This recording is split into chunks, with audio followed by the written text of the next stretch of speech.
Assalamualaikum warahmatullahi wabarakatuh.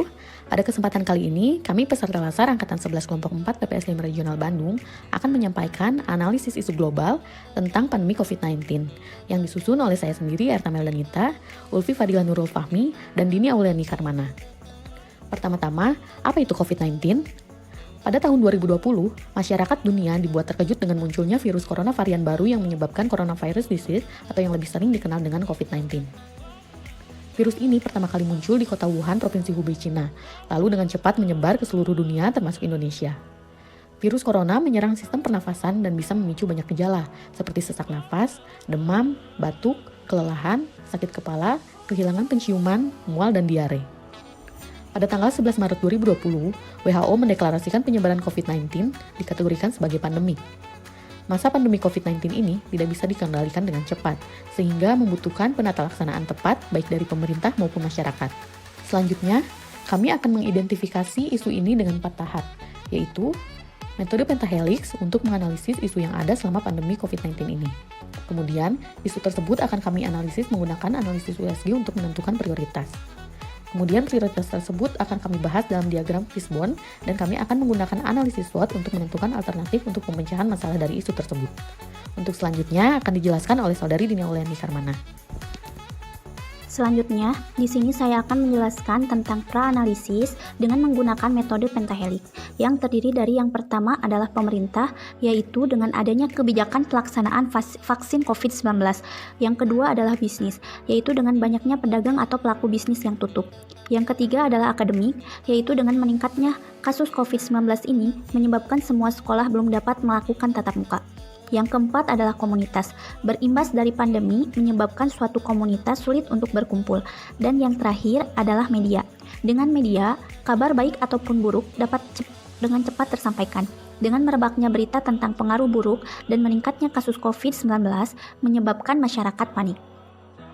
Selanjutnya, isu prioritas dengan menggunakan metode USG, yaitu untuk isu atau masalahnya. Yang pertama, adanya kebijakan pelaksanaan vaksin COVID-19 untuk urgensi 5, seriousness 4, grow 4, totalnya 13. Yang kedua, banyaknya pedagang atau pelaku bisnis yang tutup. Urgensi 4, seriousness 3, grow 2, totalnya 9. Yang ketiga, semua sekolah belum dapat melakukan tatap muka. Urgensi 3, seriousness 4, grow 3, totalnya 10. Yang keempat, imbas pandemi, sulitnya kumpul komunitas. Urgensi 2, seriousness 4, grow 3, totalnya 9. Dan yang terakhir, berita meningkatnya kasus COVID-19 membuat panik. Urgensi 3, seriousness 3, grow 4, dan totalnya 10. Saya Ulfi Fadila Nurul Fahmi akan melanjutkan penjelasan prioritas isu COVID-19. Sesuai jumlah skor yang dapat ditarik kesimpulan di mana prioritas isunya adalah pelaksanaan vaksinasi. Pelaksanaan vaksinasi di Indonesia belum berjalan secara maksimal. Hal tersebut terjadi karena beberapa faktor penyebab yang telah kami rangkum dengan metode fishbone. Faktor penyebab pelaksanaan vaksin belum maksimal bisa dilihat dari beberapa aspek, yaitu manusia, metode, lingkungan, dan material. Dari aspek manusia, masih kurangnya kesadaran akan pentingnya vaksin sehingga tidak ada kemauan untuk vaksinasi. Kemudian, ada yang sudah memiliki kemauan vaksinasi tetapi kondisi tubuh tidak memungkinkan sehingga tidak bisa divaksin.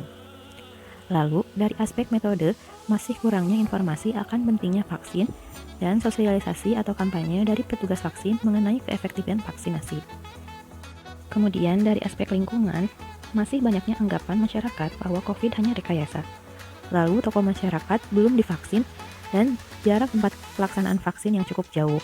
Dan yang terakhir, dari aspek material, yaitu jumlah vaksin yang masih sedikit. Dan metode yang terakhir yaitu metode analisis SWOT. Berikut tabel rekomendasi alternatif penyelesaian dengan menggunakan analisis SWOT. Pertama, dari strength atau kekuatan, yaitu keefektifan vaksinasi dalam menurunkan kasus pandemi COVID-19. Kemudian weakness atau kelemahan, yaitu masih kurangnya keyakinan dan pemahaman informasi keefektifan vaksinasi COVID-19.